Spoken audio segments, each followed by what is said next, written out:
Madame, Messieurs, merci de nous suivre à travers ce magazine kiosque de ce 18 février 2026. Cela fait 20 ans, jour pour jour, depuis la promulgation de la Constitution de 2026, la Constitution de la Troisième République. Alors, avec nos invités ce matin, nous allons parler des acquis, des failles et de l'avenir de cette constitution aussi. Cette question de la révision ou pas de la constitution, nous allons la faire revenir à travers ce numéro de votre magazine kiosque. Le 18 février, c'est également la date prévue pour l'entrée en vigueur du cessez-le-feu entre le FARDC et la FC23 tel que convenu à Luanda sur proposition de Joao Lourenço.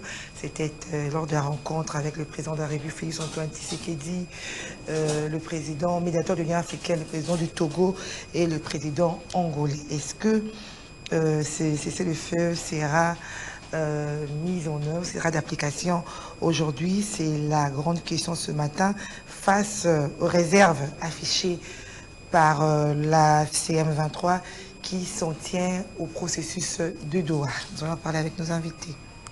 L'insécurité dans la capitale Kinshasa, pas seulement dans la capitale, mais dans les grandes villes de la République démocratique du Congo, avec cette flambée d'enlèvements, de tueries, d'anarques. Et cela s'est fait souvent sur les réseaux de communication.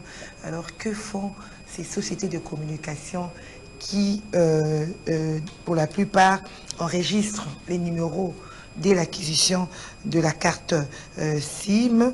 Eh bien, nous interrogeons sur ces cas d'enlèvement, l'insécurité dans la ville de Kinshasa, avec nos invités ce matin qui sont en trois: Éric Bissello, Gérard Lemba et David Kalonji. Merci de suivre ce numéro de votre magazine kiosque. David Kalonji, bonjour. Bonjour maman, bonjour à tout le monde avec qui je me retrouve sur ce plateau. Bonjour aussi aux téléspectateurs qui le suivent. J'espère que ce débat, on pourra en tout cas le passer dans des conditions très bonnes d'écoute et aussi en tout cas d'échange. Voilà, merci David Kalonji. Éric Bissello, bonjour. Oui, bonjour Gisèle, bonjour Monsieur Kalonji, bonjour Gérard, bonjour aux téléspectateurs du kiosque. Un réel plaisir de revenir sur notre plateau après quelques jours d'absence. Mais le devoir nous oblige, nous avons d'autres obligations en tant que défenseurs de la loi. Et donc nous nous concentrons aussi sur ces devoirs-là. Mais c'est un réel plaisir de revenir parler de la politique, discuter de la République démocratique du Congo, surtout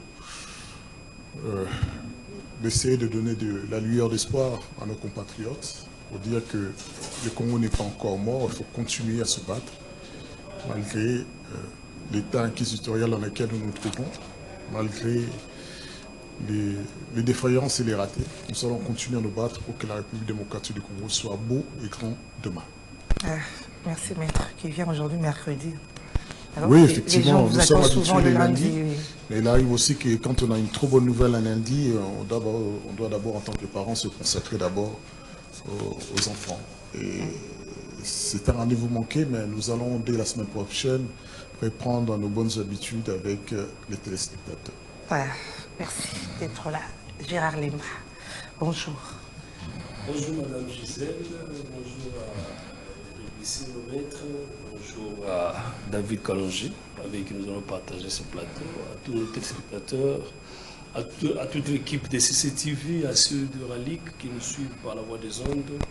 Nous vous saluons, comme on a l'habitude de dire que Dieu vous bénisse. Puisque tu as parlé du 18 février, si tu permets, j'allais peut-être placer un mot, donner un souhait à tous les musulmans de la RDC, dire bon début de Ramadan. Et vous êtes très nombreux du côté de Victoire que je connais, mais mes souhaits vont directement à deux grands partenaires que nous avons au niveau de la symbolique. Là, je cite le patron Ibrahim Saoui de Sosimex, du groupe Sosimex, comme aussi à Amadou Diaby, le fils de Maman Régine Toumba. Donc voilà un peu sur ça. Je place un peu mon discours pour souhaiter à toute la communauté musulmane ces débuts de Ramadan. Merci. Voilà. Merci Gérard Lemba. Alors, nous saluons aussi tous les musulmans qui nous suivent. Hein. Alors, nous prenons notre premier sujet, nous parlons de l'insécurité dans la capitale. Des cas d'enlèvement, des cas de braquage. Les enlèvements se font à travers les réseaux de communication. On appelle les familles, il faut déposer une somme d'argent pour libérer hein, le membre qui a été enlevé. Alors, David Kalonji, quelle analyse vous faites par rapport à cette situation? Bon, il y a lieu de constater de toute façon que ça monte en puissance à des moments. À des moments. Ouais. Il y a des moments où on est un peu dans un calme précaire et parfois vous sentez qu'effectivement ça revient, les kidnappings, les enlèvements. Bon. C'est comme si ça répond au calendrier politique. Apparemment, c'est l'impression que j'ai. Est-ce que ce ne sont pas des groupes qui sont connectés au pouvoir politique pour par moment aussi en disposer la population, j'étais psychose, donc mettre dans la sécurité. Nous osons croire que c'est fort bien cela. Mais au-delà de tout ça, il y a au moins un responsable, c'est-à-dire un pouvoir public qui est censé sécuriser la population.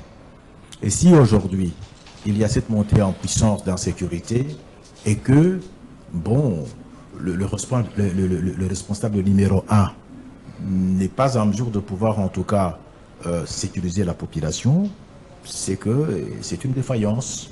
Et il serait mieux, justement, qu'on essaie de lui rappeler cela et de le remettre un peu à l'ordre. Parce que aujourd'hui, on ne peut pas se représenter ce qui se passe, qu'il y a des enlèvements. Que fait la justice aujourd'hui? Est-ce qu'on ne peut pas expliquer à la population, par rapport à cette montée en puissance, ce que la justice est en train de faire pour contrecarrer ces banditismes qui montent en puissance? Mais laisse-moi vous le dire. Comment voulez-vous, par exemple, aujourd'hui, qu'on commence à partir du coq à l'âne, parce que nous assistons déjà à des phénomènes qui deviennent de plus en plus, bon, acceptables, c'est-à-dire qu'il y a un Congo de jour et un Congo de nuit.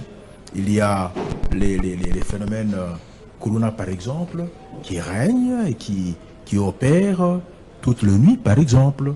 Et pendant le jour, bon, ce sont des gens qui vont au travail et qui reviennent. Et vous verrez que, bon, ceux qui ne sont pas les habitués du couche-tard, si par exemple ils osent, on sait le reconnaître, et ce monde-là, bon, on essaie de les ravir tout ce qu'ils ont. Ce qui veut dire que il y a déjà un autre monde qui commence à régner et qui n'est pas sous contrôle d'un pouvoir de l'État. Et ça, justement, vous le dire, c'est quelque chose de très dangereux de la part quand même de l'autorité publique. Il faut nécessairement qu'il s'en prenne et qu'il arrive justement à combattre l'insécurité. Ne pas la combattre, je crois que ça serait dommage demain peut-être. Alors moi j'aurais retenu un mot de votre analyse.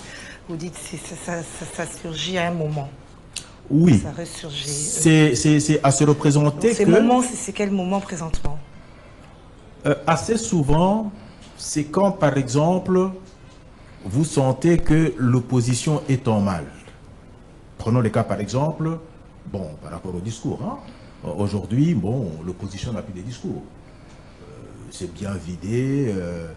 Bon, ils n'ont pas de revendications à pouvoir avancer. Le discours est maladroit.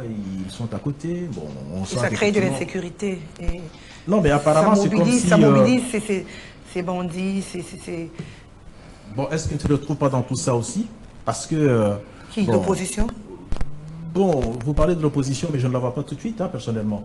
Je me dis que, bon, un groupe des aigris, oui, qui veulent partager le pouvoir, sans doute, oui, ils sont en train, justement, et ils ont le moyen d'ailleurs, parce que finalement, l'opposition, c'est ce qui était hier, le pouvoir.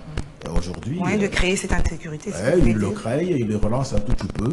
Il y a lieu quand même d'établir un peu une certaine relation, mais ça serait peut-être très tôt. Moi, je pense que ça revient, de toute façon, au pouvoir de l'État de pouvoir éradiquer tout cela. Donc, il faut apporter les moyens pour pouvoir en tout cas en finir. De la même manière que nous sommes en train de regretter, par exemple, qu'à l'Est, il n'y a pas le moyen de l'État pour pouvoir en tout cas sécuriser la population. De la même manière également que nous sommes ici en train de se représenter qu'effectivement, il y a cette impuissance du gouvernement central à pouvoir éradiquer en tout cas l'insécurité. Parce que qui dit, par exemple, que la prétendue opposition ou rébellion, elle n'est pas ramifiée et qui peuvent se retrouver dans tout ça aussi. D'autant plus que les mouvements sont si près de nous, et puis les colons sont parfois aussi en tout cas utilisés par le même acteurs politiques. Donc quelque part, on peut établir qu'effectivement, il y a quelque chose allant dans ce sens-là. Mais quand ça ne se passe, ces enlèvements, sous la barre même de la police, il y a complicité entre ces opposants dont vous faites allusion, qui manipulent ces inciviques, comme vous voulez dire, et la police. Ils se manipulent aussi la police, parce que ça se passe toujours tout proche. Pourquoi on s'en prend des sociates. Pourquoi s'en prendre à des petites choses? Quand, par exemple, il y a des grandes choses qui sont là, qui démontrent effectivement que le comportement voyou, il est présent parmi nous. Je prends les cas, par exemple, aujourd'hui. Vous avez des politiques qui sont dans la rébellion. Et on les arrête. Ils sont en train de... Bon, c'est cité, et puis on sent qu'effectivement, il y a des ramifications. Évidemment, dans l'ensemble, il y a peut-être des gens, effectivement, qui semblent dire non à certaines choses en tant que des opposants. Mais ils sont minimes. Mais la grande partie de ceux qui se cachent derrière, disons-le comme ça, qui se cachent derrière l'opposition, c'est tout simplement, bon, des gens qui font un peu le relais de cette rébellion-là et qui sont parmi nous. Voilà le grand problème. Ah, merci David Kalonji. Éric Bissé, est-ce que vous voyez aussi des choses de la sorte, parce que David Kalonji accuse l'opposition? J'aurais voulu voir quelque chose de la sorte. Je vois juste la tentative de faire une corrélation cynique et complètement dérisoire entre les incapacités du pouvoir et leurs communicateurs à essayer d'expliquer aux Congolais pourquoi est-ce qu'ils échouent en permanence à faire respecter les lois de la République, pourquoi est-ce qu'ils échouent à rétablir l'intégrité des frontières, pourquoi ils échouent à restaurer la paix. Ils justifient cela par une criminalité en hausse parce qu'ils n'arrivent pas à donner du baume économique au portefeuille des Congolais, si vous voulez, au panier de la ménagère. C'est eux qui n'arrivent pas à payer les fonctionnaires, mais ils disent que c'est l'opposition qui entraînerait les criminels. Mais nous sommes estomaqués. Ça, c'est l'absence même d'analyse pertinente, ou bien d'analyse, tant soit peu, juste à l'endroit des victimes.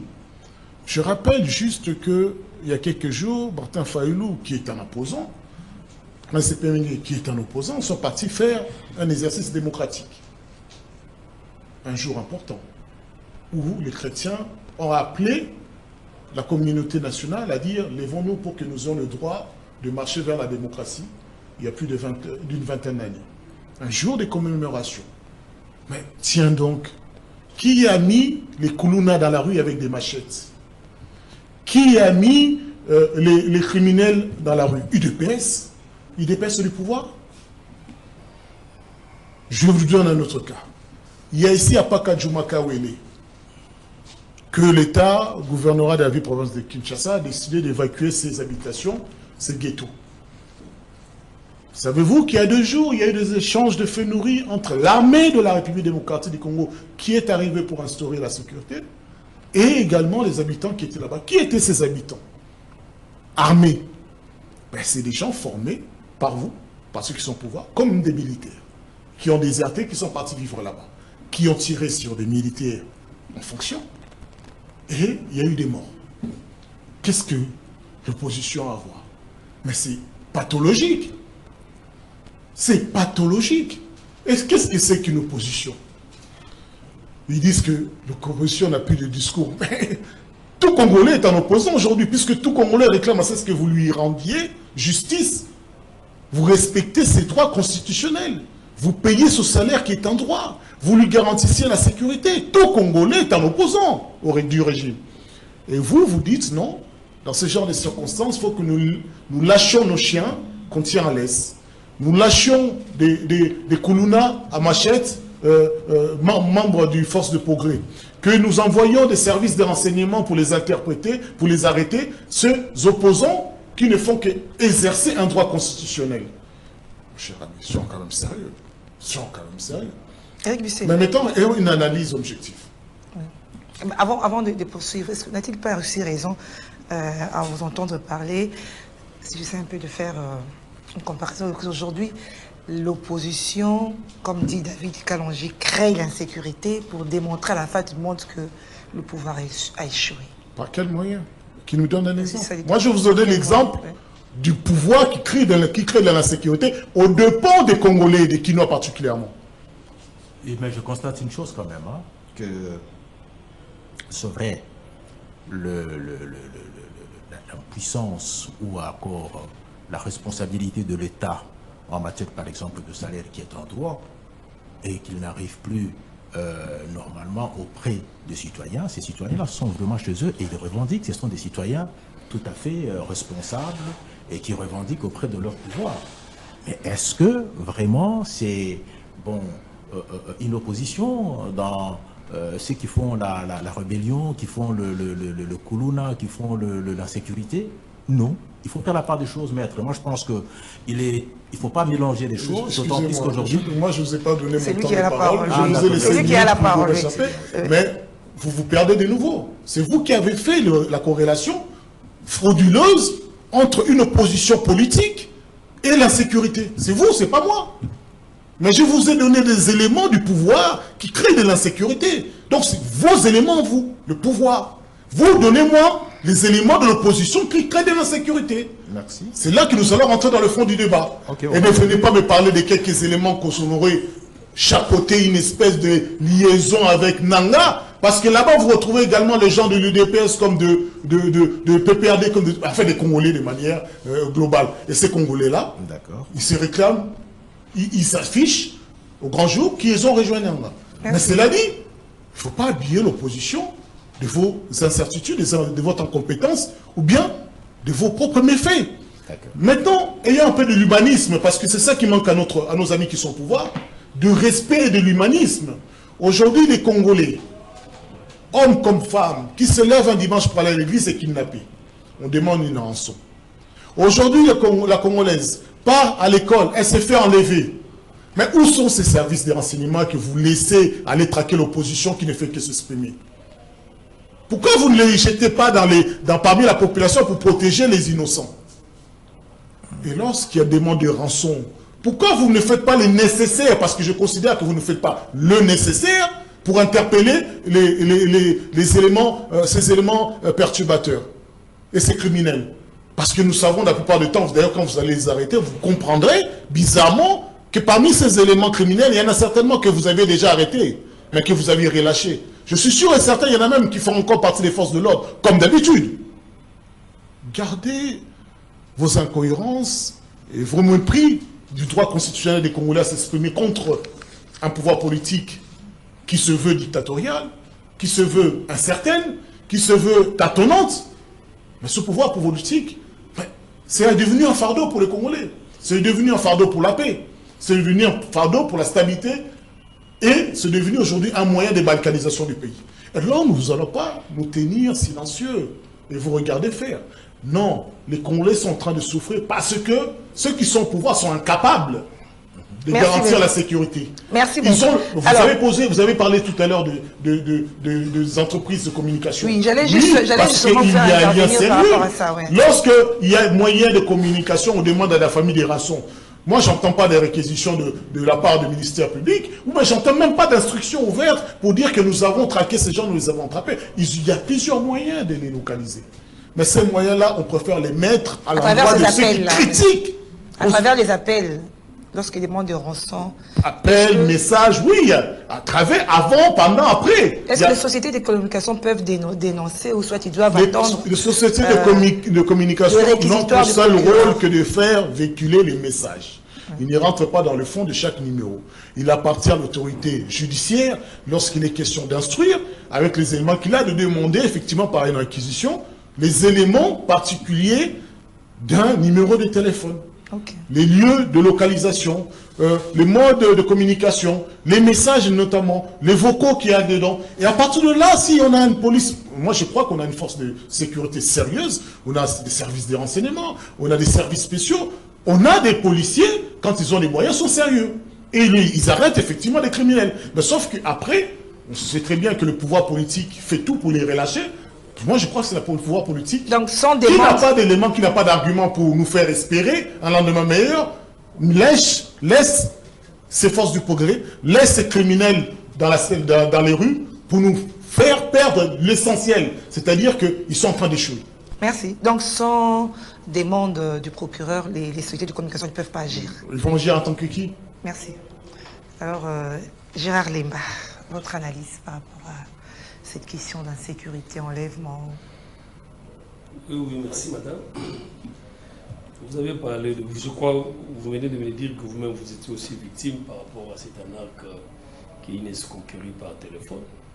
Moi, en tant que journaliste, je vois un peu l'angle de sensibiliser la population.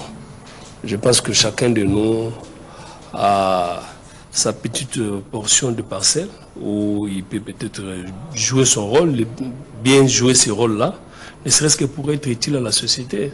Hein? C'est à nous un peu de tirer la sonnette d'alarme ici. Il y a cas des enlèvements. J'ai appris à l'université de l'UPEN là, où une étudiante a été enlevée. Les bourreaux demandent c'est pas une rançon. Il y a encore beaucoup qui sont victimes de cas d'escroquerie par l'appel téléphonique. Alors tout ça, je me dis que c'est à nous de s'adresser à la population. L'État, oui, il viendra peut-être pour enquêter, pour traquer et consorts, mais nous devons aussi être armés, préparés pour faire face un peu à toute éventualité. C'est-à-dire que dire à l'opinion que on ne se familiarise pas facilement aussi avec quelqu'un que tu ne connais pas au téléphone, même s'il a ton numéro. Ça, c'est peut-être mon rôle de sensibiliser les gens. Bien sûr, je vous dis, il n'y a pas longtemps, j'étais à Lemba, Sipayotte, j'ai vu une fille, parce qu'il était en parfaite communion avec son ami, c'est pas un inconnu, par Facebook, où ils se sont entendus pour venir prendre un verre. Sipayotte, je l'ai vu, on a apporté son téléphone. Pourquoi? Généralement, on le regrette. Souvent, c'est vous les filles qui sont un peu victimes de ces histoires-là. Quelqu'un qui vous appelle que vous ne connaissez pas. Mais ayez un peu, avoir des limites. Hein? Quelqu'un qui... Gérard, vous croyez vraiment que c'est pas seulement les filles? Est-ce que c'est pas seulement J'ai dit généralement. Je nuance bien mes termes, mais généralement, on ne sait pas. Comment vous pouvez donner votre code bancaire parce que c'est un agent qui vous a appelé de la banque? Non! Il y a des choses qu'on ne traite pas par téléphone. Il y a des choses qu'on ne traite pas par téléphone. Je peux, ne serait-ce que, même si je reconnaissais que c'est Gisèle qui me faisait peut-être une sollicitation. Mais je peux même l'amener à 2 à 3 fois la conversation, ne serait-ce que pour bien situer ou identifier la personne de Gisèle. Donc, on le regrette, mais c'est à nous d'éveiller un peu la population. On ne se familiarise pas facilement par téléphone. Et tout ne se traite pas par téléphone. Donc ça, on doit le dire, ça devient un peu fréquent. Il y a une recrudescence de tous ces cas-là, on le regrette. Mais comme Bisselo venait de dire ici, c'est à l'État un peu de sécuriser tous les gens, de tout le monde. Quand une étudiante, et généralement vous allez voir que parce qu'on connaît bien les statuts de son parent, quand ils peuvent donner la hauteur de 5 000, 10 000 $, ils savent qu'avec ce monsieur-là, c'est facile. Qui est ses parents, qui ne sait pas situer où est sa fille, et qu'il en a les moyens, il peut hésiter pour donner 5 000, 10 000 $. Mais au finish, une fois que les services sont au courant de tous ces éléments ici, si vous menez les mettre sur la place publique, il faut le faire. C'est là peut-être que nous attendons les services à se montrer encore plus efficaces. Bon, là où je partage pas, j'ai entendu Bisselo se référer au cas de Martin Fayoulou et mon ami Presse et Pengue, que j'ai suivi. Moi, je suis journaliste. Je suis un peu le tout minutieusement. Aujourd'hui encore, j'ai suivi le président de la Ligue des jeunes de l'UDPS, qui lui ne reconnaissait pas cet acte comme étant venant de l'UDPS. Ça, Maître ne l'a pas mentionné. Donc, si, oui, il y a eu un groupe déjà qui décidé ou ont considéré comme étant de force du progrès, mais il reste à l'État, à l'autorité de l'État, d'établir un peu des responsabilités. Parce que l'UDPS ne reconnaît pas. Hein, je ne fais pas l'avocat de l'UDPS ici, mais au moins, du fait que c'est encore un cadre de l'UDPS qui assume ce rôle-là au niveau de l'intérieur, je pense que les enquêtes pourront peut-être bien nous situer. Mais ici, nous évitons un peu de la manipulation. Moi, je parle comme étant journaliste, tant que l'UDPS s'est prononcé par une bouche autorisée à la personne du président de la Ligue des jeunes, je me dis que jusque-là, oui, il y a eu des dégâts, mais il reste à savoir si effectivement ils étaient de l'UDPS. Vous attendez à quoi? Qu'il l'UDPS accepte? Non, ce sont des méthodes. Président de la Ligue des jeunes.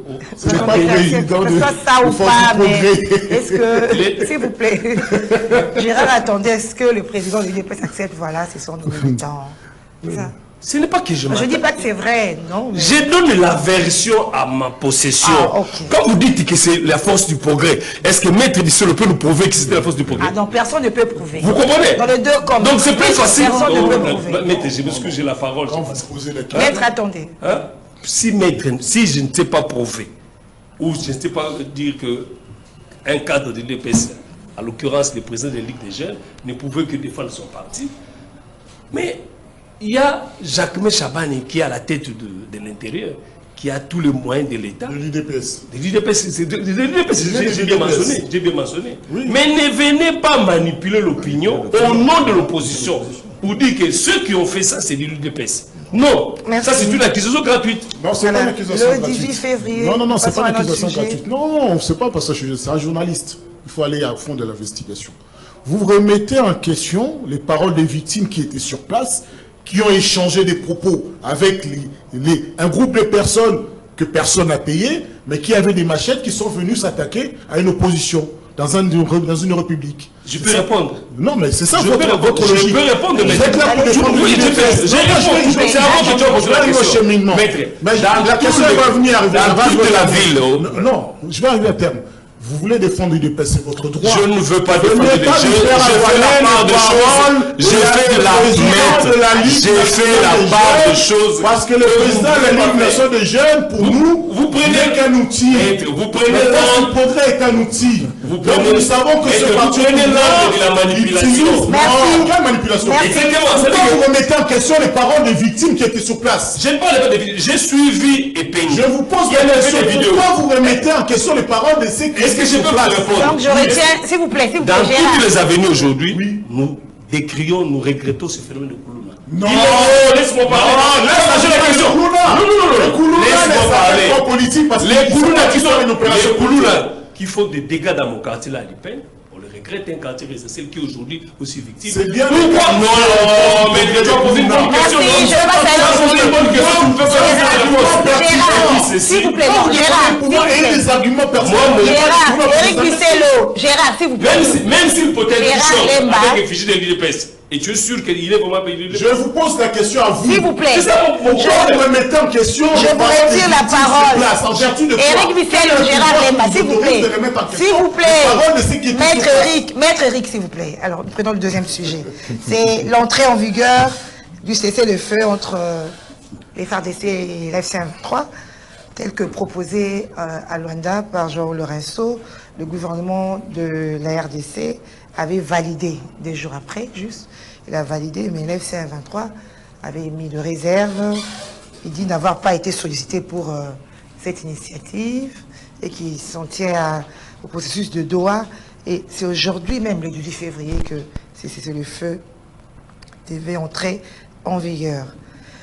David Kalanchi, est-ce que ça va marcher ou ce sera difficile de mettre en application c'est le fait lorsqu'on sait qu'il y a eu déjà des trêves, cessez-le-feu qui n'ont pas été respectés? Quand on est néophyte, quand on n'est pas dans la politique, savoir comment les choses sont en train de se jouer, on risque de trouver que ça allait de trop. On va encore se retrouver pour repartir encore. Mais quand on est profondément dans les arcanes de jeu politique pour comprendre nous sommes partis de quel point et nous sommes à quel point maintenant. Moi, je me dis quelque part qu'il y a de fortes chances à se représenter que cette fois-ci, ces accords vont apporter justement la paix. D'autant plus que, peut-être en titubant, on a senti qu'effectivement, on n'est pas sur le front militaire. Le gouvernement congolais, même s'il amasse les troupes, mais sa grande préoccupation, c'est beaucoup plus, le chassé diplomatique. Or, aujourd'hui, sur le chassé diplomatique, il y a effectivement des avancées, il y a des réussites. Et on est en train justement de quitter le territoire qu'on avait occupé que par le chassé diplomatique. Or, hier, c'était pratiquement les concerts de tous ceux qui étaient en train de piller le Congo, qui étaient à Luanda, qui étaient à Addis Abeba, qui étaient l'entrée sur scène des États-Unis avec les accords tels que on les a ficelés aux États-Unis. Aujourd'hui, la répartition de cette manne qui faisait un peu le bonheur de tous les aventuriers qui sont les pays limitrophes, parce que finalement, on leur prêtait le flanc par ceux qui se déguisent en se disant que c'est de l'opposition, qu'en réalité, ce sont des gens qui ne savent pas très bien le limite national par rapport à le goût effréné d'avoir de l'argent pour l'argent, qui ont prêté les flancs. Aujourd'hui, ils sont gérés. Et le M23 se retrouve mal à l'aise, d'autant plus qu'aujourd'hui, tout ce qu'ils ont fait à Doha a été respecté et repris dans les accords au niveau de Washington, et que maintenant qu'on relance, parce que la répartition justement de ce minerai, on préfère le faire sur un terrain où, on se dit, c'est un marché, comment on va le ficeler d'une façon officielle. Et cela est en train d'essouffler déjà le M23, parce que finalement, il n'a pas d'issue. Par où sortir? Tous les pays africains qui étaient en train de piller se retrouvent être aujourd'hui à Luanda, mais ils veulent se retrouver dans le marché. Et le gouvernement congolais a un mot à dire par rapport à la coopération sur Folassoir, comment il faut exploiter. Et le prétendu rebelle aujourd'hui se retrouve mal à l'aise, d'autant plus que c'était des champs de chasse. On les a lâchés pour dire, allez pour les sales besognes. Mais maintenant qu'on referme la parenthèse, voilà pourquoi ils sont en train de résister, mais ce sont justement des tentacules, de réactions, d'un groupe de gens, mais à un certain moment donné, ils vont se flitter. Donc, vous êtes optimiste. Trop. Aujourd'hui, il y aura vraiment cessez le feu. Éric Bisselou, est-ce que vous exprimez le pessimiste quant à la mise en application des cessez-le-feu lorsqu'on sait qu'il y a eu des trêves en février 2025, il y a aussi en avril, au mois d'avril, mars et avril, mais ça n'a pas été respecté. Et aujourd'hui, est-ce que la FC1-3 et les FARDC vont vraiment déposer des armes et il y aura cessez-le-feu? Mon cher Mika il faut vraiment être naïf pour croire que de ces belles intentions naîtrait quelque chose en ce sens-là. La question est, est-ce qu'on peut avoir confiance aux parties prenantes? D'emblée, non. Puisque nous entendons que l'un mobilise des Colombiens, des mercenaires colombiens, des mercenaires français, stabilise ces attaques, prépare même des attaques d'envergure.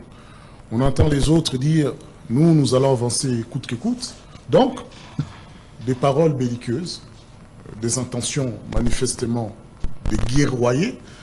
Alors, est-ce qu'il suffit qu'un médiateur à partir de son pays, ou bien un envoyé de la MONUSCO atterré dans un aéroport en République démocratique du Congo, pour voir émerger la paix sur un bout de papier? Bien sûr que non, puisque les partis ne se font pas confiance.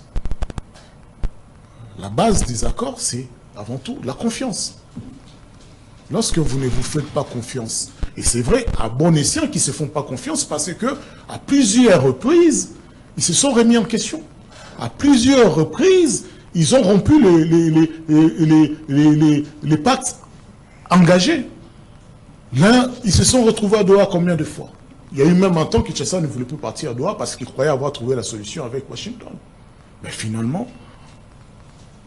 parce que les partis ne semblent pas prendre comme priorité la sécurité et la vie des Congolais, les partis ne semblent pas prendre en considération comme priorité l'intégrité territoriale et surtout le respect des l'étanchéité des frontières, ben, ce que nous vivons, c'est juste la volonté des gens qui ont été élevés à la petite cuillère et qui aujourd'hui font souffrir la majorité des Congolais, leur désir de pouvoir à tout prix, cette soif de toujours être dans le sphère de pouvoir, avoir l'argent public comme lit et ne pas se sentir redevable à l'endroit de la République démocratique du Congo et surtout de la nation congolaise.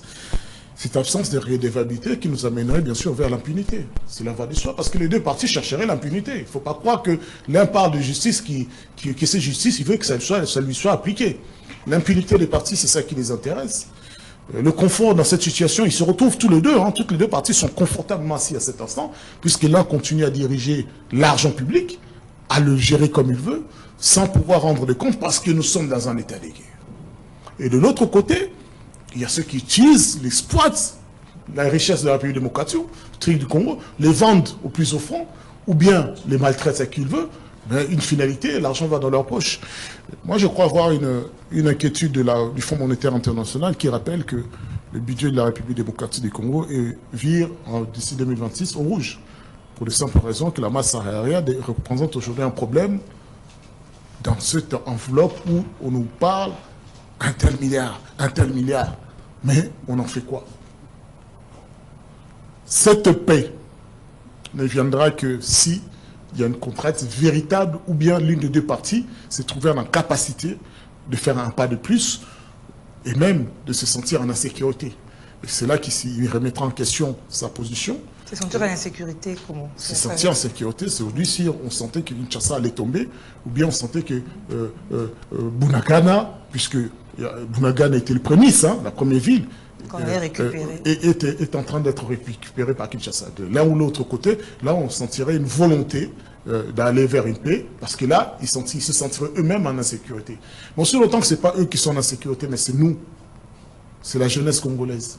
C'est des vieils hommes, des vieilles femmes, des personnes qui n'ont rien demandé, des fermiers, des éleveurs, des fonctionnaires. Mais ça leur est égal, ce ne sont pas leurs enfants, ce ne sont pas leurs familles. Alors, vous avez parlé de la confiance. Alors, comment faire naître cette confiance entre les deux parties pour qu'il y ait véritablement la paix, véritablement les cessez-le-feu?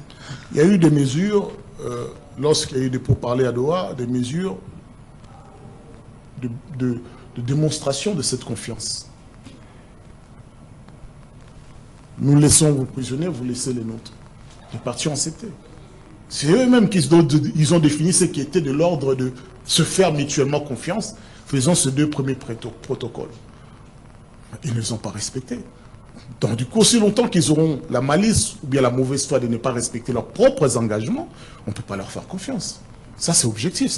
On ne peut pas réduire autre chose. Si je ne suis pas d'accord sur un protocole, sur une position, ben je dis non, je ne suis pas d'accord. Je ne signe pas, je ne m'engage pas à dire c'est des signes de bonne volonté pour montrer la détente. Je m'engage à ceci et ne pas le respecter.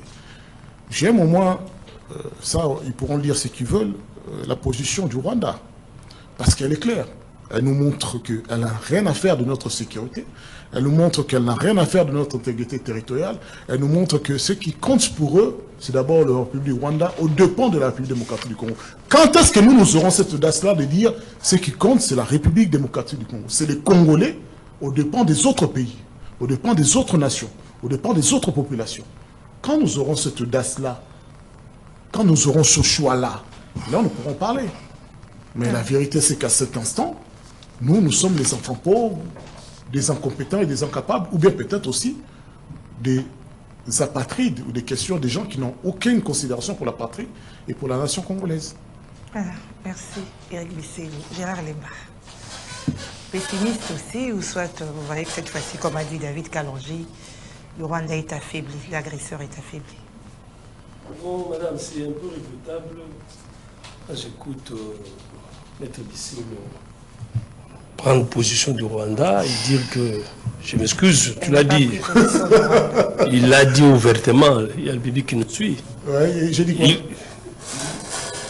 qui garde sa fille. Je dis quoi? Non, il s'en fout. Non, il doit s'expliquer. Non, c'est lui qui a mal compris, mais il doit dire au public ce que lui il a compris. Il dit ce qu'il a compris et vous allez vous expliquer. Mais seulement j'ai la maîtrise quand tu parles, je ne sais pas interrompre. Mais je peux te le répéter, mais vous pensez que je dis. Je commençais par dire je m'en fous de ce que vous pensez. Laissez-le d'abord dire ce qu'il a compris de vos propos et vous allez expliquer s'il a mal compris. Il a bien précisé la position du Rwanda pour dire qu'il s'en fout de notre intégrité territoriale. Il a dit non. Il a dit. Il avoue, il hoche même la tête. Oui, après je dis d'abord, oh là là, je suis là, madame. C'est là que je ne sais pas. Non, mais l'intelligence, je sais que vous allez, soyez honnête, journaliste, allez jusqu'au bout. J'ai répété. Cette malhonnêteté n'est pas supportable. S'il vous plaît. Allez jusqu'au bout. Gérard, s'il vous plaît. Allez jusqu'au bout. Moi, j'ai essayé de le comprendre. Attendez. J'ai aussi écouté, laisse-moi donner ma... Le français, dénaturer ses propos. Voilà. Je le dénature ou pas? Alors, vous dites... J'ai répété une phrase, il a non seulement accepté, il a hoché la tête. Oui. Et suite, la suite c'est quoi? Laisse-moi maintenant développer ce qui est comme analyse. Non, la suite. Vous avez choisi. Avant d'avancer, il doit s'expliquer sur ce qu'il a dit. Si c'est ce que vous avez dit, vous pouvez continuer. C'est pas le temps. C'est pour vous aider à bien réfléchir. Mon problème, madame, au-delà de tout ce que nous pouvons voir comme divergence, mais quand il s'agit de la cause congolaise, que nous ayons à harmoniser ne serait-ce que nos points de vue. Les morts, ce sont des Congolais, madame. Alors, quel est votre un peu d'égard quand nous parlons de l'Est, un peu d'égard. Quel est votre Et pour la plupart, je m'excuse, non. Et pour la plupart, ceux qui tombent là, ce ne sont ni des l'IDPS, ni des LICD, ils ne savent rien de la politique. Et les affaires, eux, n'envisagent que les dialogues. Pour qu'un jour, on le voit dans les scores ici. Maître, quand on parle de pays, il faut un peu ce patriotisme, maître. Ne serait-ce qu'au nom de tout ce que nous avons subi. Non, mais vous me semblez, vous savez créer des situations. Quand Kagame remet en cause, il déplace même le débat. Il remet en cause la délimitation de nos frontières. C'est pour dire quoi? Tout ce que nous disons ici comme l'exploitation anarchique de nos minéraux consort, il n'est pas là.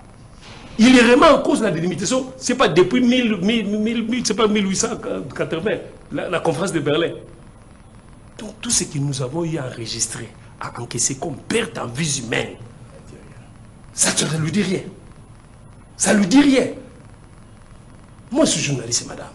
S'il faut dénoncer la mauvaise gouvernance, les détournements, j'ai parlé de l'humanisme pour les cas de comment on appelle ça, on a démoli, c'est pas les cas ici derrière nous, le Pakadjouma ici, Kosoka ou les Koso, je l'ai dénoncé.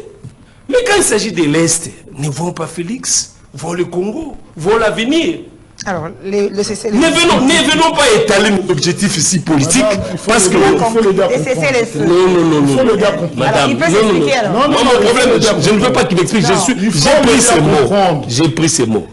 Mais tu as parlé de 20 ans. Il semble dire qu'il n'a pas parlé de ça. Il n'a pas... Tu as parlé de cesser le feu. C'est peut-être que je suis trop sophistiqué pour eux. Je peux répondre en des termes simples. Parce qu'une réflexion... Il ne fallait pas hocher la tête alors.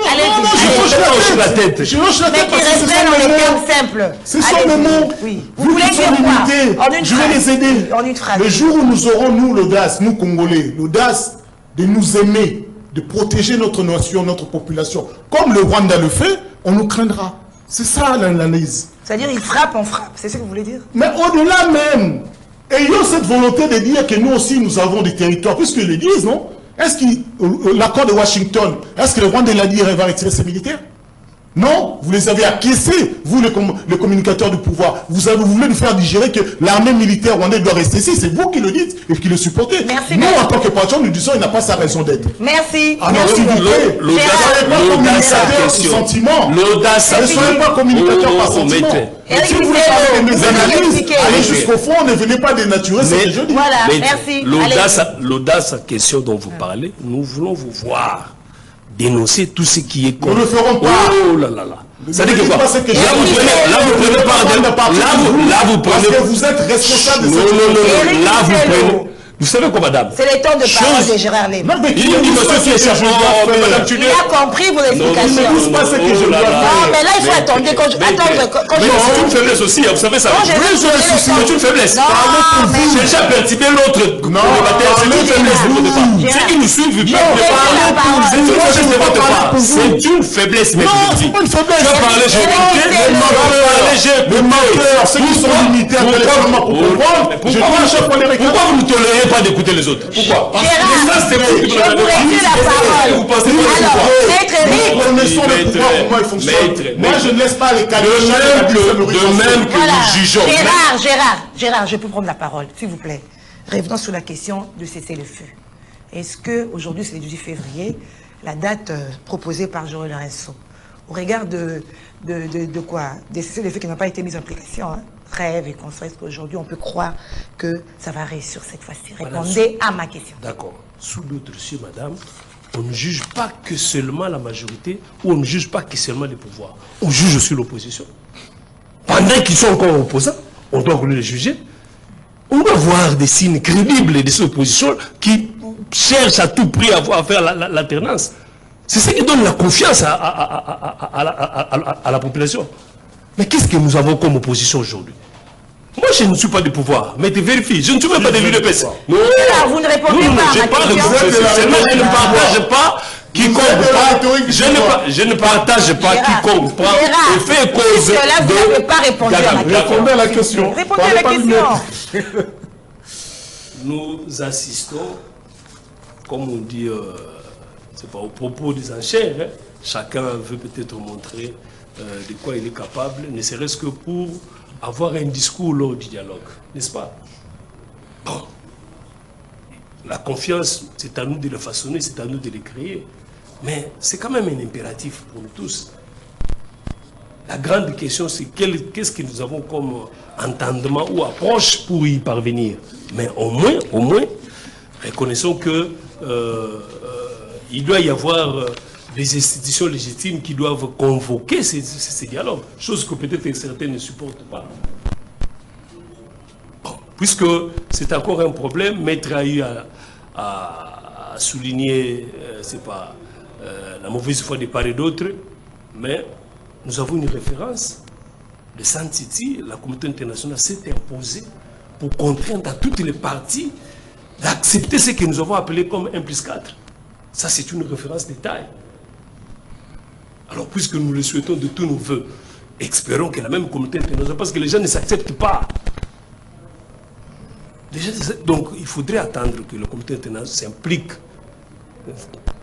à fond, ne serait-ce que pour avoir les réseaux de ces dialogues-là, qui, on pense peut-être que ça va nous amener à une piste de paix assez durable. Voilà, merci Gérard Lemba. Alors, on parle constitution de 2006, 18 février. Aujourd'hui, c'est 18 février 2026.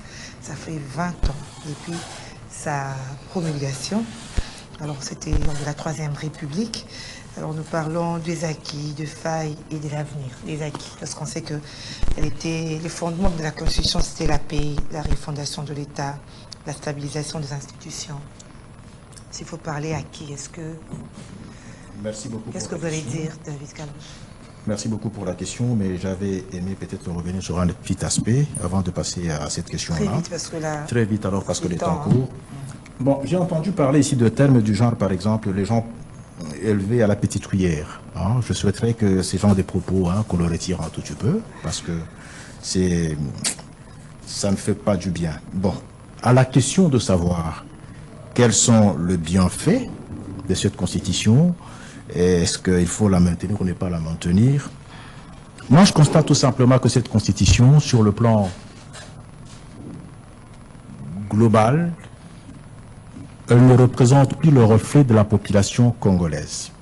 D'autant plus que une population, elle doit se mûrir dans sa constitution.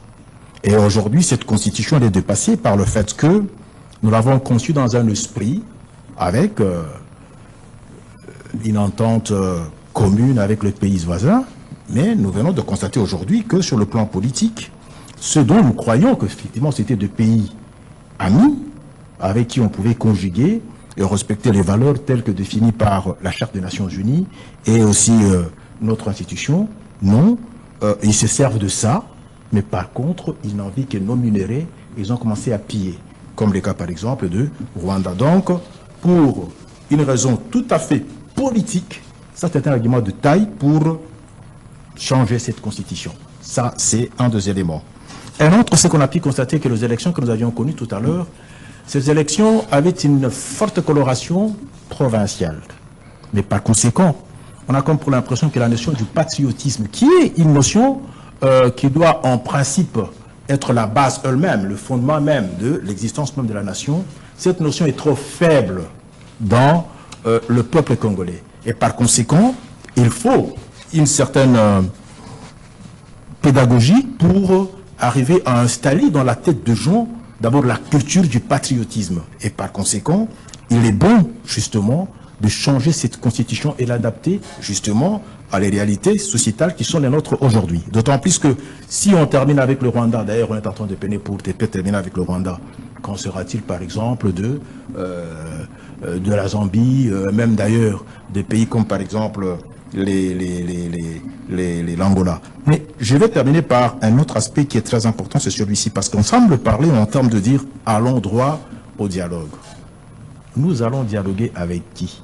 Et des grands juristes que je vois et que j'entends parler soutiennent que maintenant la communauté internationale a demandé, a fait. Mais qui sont les auteurs de cette guerre qu'on nous a importée dans ce pays si ce n'est pas cette communauté internationale? Aujourd'hui, on a semblé parler en termes de bon, on ne peut pas avancer sans nous. Quand on est par exemple un peuple souverain, un pays souverain, mais qu'un autre pays qui a la même souveraineté comme le nôtre soutient qu'on ne peut pas décider du Congo démocratique sans par contre tenir compte de nous. Et ça, c'est le président français qui l'a soutenu quelque part. Donc quelque part, vous sentez que la notion de chercher à coloniser un peuple est véhiculée dans tout ça, une certaine manipulation comme pour dire retrouvez-vous pour dialoguer. On va dialoguer avec qui quand, par exemple, chez eux, ils construisent leur pays avec les lois. Où sont les lois? Faisons parler les lois. C'est la moindre des choses. Je prends le cas, par exemple, aujourd'hui. Quand quelqu'un a trahi la nation, la loi, elle est là pour faire son travail. Maître ne me dira pas le contraire. Alors, il ne faut pas se cacher derrière cette histoire de dire nous sommes des opposants. Alors, non. Vous êtes du côté de la patrie, vous êtes du côté de la guerre, alors allez faire la rébellion. Vous n'êtes pas patriotique, c'est la moindre des choses. Voilà, je retiens de cette question de la Constitution que vous optez pour les changements. On le change. Changement de toute cette Constitution. Non, si on change un article, c'est comme un pantalon. Quand par exemple vous essayez de l'arranger à gauche, mais il faut aussi retoucher la droite. Donc ce serait une combinaison des choses qu'il faut vraiment chambarder là-dedans. Donc la finalité, c'est justement d'abord pour l'adapter aux aspirations profondes du peuple congolais et qui soit conforme à la culture du patriotisme, à défendre leur propre patrie. D'autant plus qu'aujourd'hui, on voit que certains peuples, par exemple, de certaines régions, ils ont du mal à défendre la patrie en lieu et place d'une politique régionale. Alors avant de changer, voilà. Par les changements, il y a aussi lieu de s'interroger, est-ce que tous les articles sont respectés ou mis en application, mis en œuvre? Faudra-t-il se poser la question de cette manière-là, d'autant plus que nous sommes en face d'abord d'un argument de poids sur le plan politique. Vous le constatez, ce ne sont pas les justes qui me diront le contraire. Aujourd'hui, il y a en tout cas un pays qui a commencé à voler nos minéraux, tout ça parce que tout simplement nous sommes faibles et nous pensons qu'aujourd'hui il faut changer. Qui va empêcher ça. Mais absolument. Hier on a dit par exemple, non écoutez, hier on a dit quoi? Qu'il fallait verrouiller les articles pour que nous ayons la paix. Aujourd'hui, on a verrouillé et il y a la mort à Goma. D'autant plus que déverrouiller parce qu'il y a la paix avec les accords des États-Unis. Merci David Kalonji. Éric Bisselo, 20 ans après, qu'est-ce que vous pouvez dire de cette constitution de 2010? J'aurais beaucoup plus à dire. Je vais commencer par là d'ailleurs. Parce que moi j'aime la position de M. Kalonji qui dit nous allons dialoguer avec qui? Nous, le pouvoir. Et mais cette audace qu'a toujours les gens du pouvoir d'une certaine région Il vient nous donner une définition. Moi, je ne suis pas du pouvoir. Moi, je ne suis pas du pouvoir. Vous avez parlé de nous en tant que pouvoir. Non, et vous avez critiqué ceux qui ont une voix opposante en disant qu'ils ne sont pas patriotes. Il dit qu'il il a défendu le pouvoir. Moi, j'ai parfaitement. Moi, je ne suis pas dans le Nous pouvoir. dialoguons avec qui? Moi, je ne suis pas. Oui, la nation congolaise. Moi, je ne suis pas dans le pouvoir. Merci, Parce alors que poursuivez. la nation englobe également Nanga. Ça va, Si vous ne savez pas dans la avec ses armes, la nation, je te rappelle que les accords signés entre Kinshasa et l'F-23 avec ses armes, reconnaissent la constitution de la République, l'intégrité territoriale et le respect des principes. C'est-à-dire qu'ils avec sont ses armes, congolais. La constitution est là, on le reconnaît. Avec ses armes, c'est la nation qu'on les reconnaît avec les armes. avec ses armes, La nation les reconnaît avec ce ses armes. monde-là, moi, je ne le reconnais pas. Défendez le pouvoir. La constitution. Vous avez le droit de défendre le pouvoir. Mais bien sûr, quand ils défendent le pouvoir, ils voient toujours... Vous n'avez pas le droit de défendre le pouvoir. Je n'ai aucune raison de défendre le pouvoir. David Kalonji. Par contre, le bien fait du pouvoir, tu dois le reconnaître, c'est la même chose. Patriotisme, c'est pas défendre les États qui sont en train de... Non, quand il faut le bien, il faut le soutenir l'autre. Quelqu'un qui est de ma région. Le patriotisme, c'est pas quelqu'un qui vient de mon village. C'est pas ça le patriotisme, c'est le tribalisme. Ma Vous êtes partisan du tribalisme. Ma question. C'est votre droit. J'ai entendu votre question, je suis en train de répondre. C'est lui qui vient se perdre. Vous avez 3 minutes. Non, je prends... Laissez-moi dans mes 3 minutes. Allez. Cette défense de la région de la tribu, ils viennent nous dire que non, pour être un patriote, il faut défendre le pouvoir politique. Mais vous avez pris cette définition? Vous n'avez pas appris ça dans quelle science? C'est pas ce que moi je dis par ici. Vous l'avez dit. Nous dialoguons avec qui? Mais vous dialoguez avec ceux qui vous tiennent en laisse. Vous dialoguez avec ceux qui vous empêchent de respecter votre engagement constitutionnel, de respecter l'intégrité territoriale, de préserver l'intégrité territoriale. Puisque vous n'avez aucun respect de la Constitution, vous dites les articles bloqués vous empêchez de gouverner. C'est ça que nous avons déjà entendu cette rhétorique dans le passé. Maintenant, ce n'est pas les articles bloqués, verrouillés qui posent problème. C'est parce que vous n'avez pas voulu les respecter, ces articles verrouillés. C'est ça qui pose problème aujourd'hui. Si vous avez donné du grain à moudre à une partie des compatriotes, puisque vous le connaissez comme étant congolais, de prendre des armes parce que vous ne voulez pas respecter la Constitution. Cette même Constitution aujourd'hui qui vous oblige à vous à garantir la vie de chaque Congolais. Mais bien sûr, vous voulez me dire que l'expression à la petite cuillère vous blesse. Mais 90% des Congolais, mon cher ami Kalonji, ils sont pauvres. Depuis l'indépendance, quelques familles, dont les noms reviennent sans cesse, à chaque guerre, à chaque fait d'actualité, ce sont quelques familles qui jouissent de la richesse de la République démocratique de Congo. Les Bemba, les Tshisekedi, ce sont les mêmes qui jouissent de cette République. Et depuis les animosités. Non, c'est pas de l'animosité. C'est une réalité, M. Kalonji. Ce sont ceux qui n'ont pas grandi, ce sont ceux qui ont gardé la petite cuillère. Qui ont vécu, qui ont tué avec l'argent des Congolais. Vous dites qu'il n'y a pas de J'arrive, parce qu'ils ont eu la chance de grandir dans de bonnes conditions. C'est tout à fait normal, mon ami. Il ne faut pas vraiment les en vouloir parce qu'ils ont eu cette chance-là. Non. C'est une chance de voler la République. C'est une chance de plier la République qui posait ses envois. Ceux qui bombent, même après les gens, c'est vrai que c'est une chance. On connaît la droit d'être ici. Dans ces conditions, pas ce qu'il a pris. Les conditions là, en Nanga, le droit de prendre des armes pour espérer être mieux demain. C'est ça votre chance que ça vous appelez. Prendre des armes pour demain être dans la gouvernance. Ce sont les mêmes noms. Allons droit alors au référendum. La Constitution, on parle de la Constitution, 20 ans. Voilà. C'est pas la Constitution qui pose problème. Ce sont les acteurs politiques. Ce sont des gens qui ne savent même pas respecter, lire la Constitution. Merci. Ils ne savent même pas le lire. Alors, Gérard Bisselo, vous avez déjà Gérard Bisselo par rapport à la Constitution. Madame, j'ai entendu. Non, ne pas souffler ça.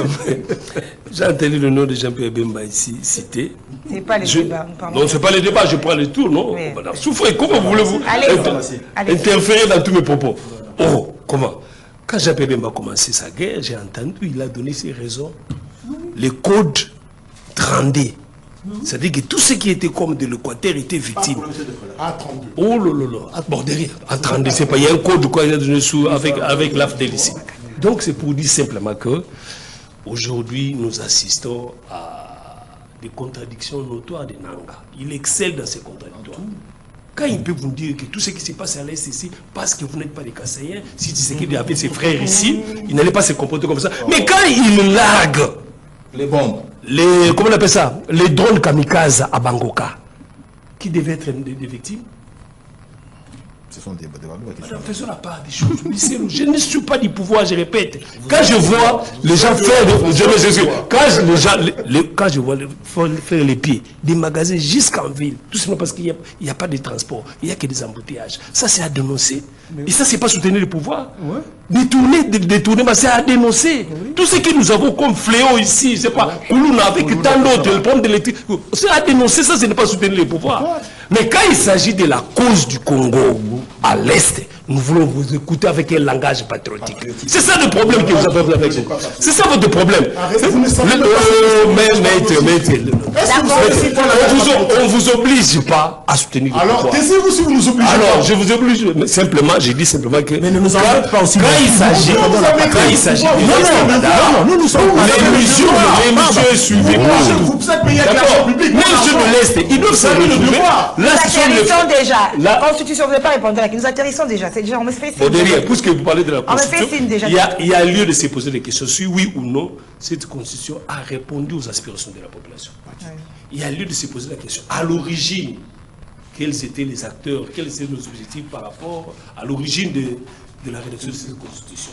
Nous pouvons voir peut-être amène-t-il l'équilibre institutionnel. Toutes ces questions-là, ça peut revenir, ne serait-ce que pour trouver un consensus, mais d'une manière générale, là où on doit le dire vraiment à haute voix, c'est que la classe politique, d'une manière générale, de la RDC, a failli à sa mission. C'est la classe politique. C'est-à-dire que ce qui fait mal aujourd'hui avec les opposants, c'est qu'ils ne donnent le pouvoir au maître. Je ne sais pas dans le procès. Je ne sais pas dans le procès. Ceux qui gèrent, mais c'est l'opposition qui est problème. Ceux qui gèrent.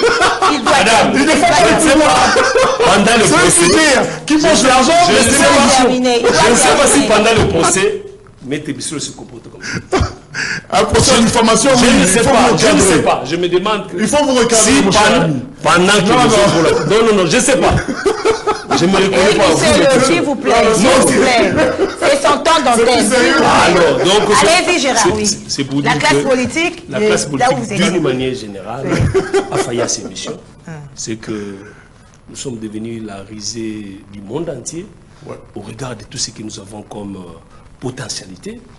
Et qu'aujourd'hui, le Congo, c'est pas est à la dernière place, avec tout ce que nous avons comme potentialité, à tout, même en termes de la démographie, nous avons tout, et ce qui nous manque, ne serait-ce que se mettre d'accord pour trouver les bêtes de la RDC. Il faudrait-il prendre des armes, on peut prendre encore tant d'autres raisons.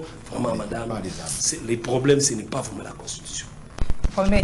Les problèmes, ce sont des individus. Ailleurs, c'est la classe politique qui lui a donné l'impulsion. Là, Bissolo hoche la tête encore. Mais quand on veut mentionner quelque chose pour on peut changer la constitution n'importe comment. Non. Personne ne prenne pas conscience. Voilà. C'est ce que vous voulez dire. Non, qui dirige. Changer ou pas. Ce sont les personnes. Madame, pour apporter le bien-être à notre population, cela ne nécessite pas, c'est pas Merci Gérard Lemba, merci Eric Bissolo, merci David Kalonji, merci à vous les spectateurs. Non, mais je ne suis pas. Nous savons que vous n'avez pas de Madame, messieurs.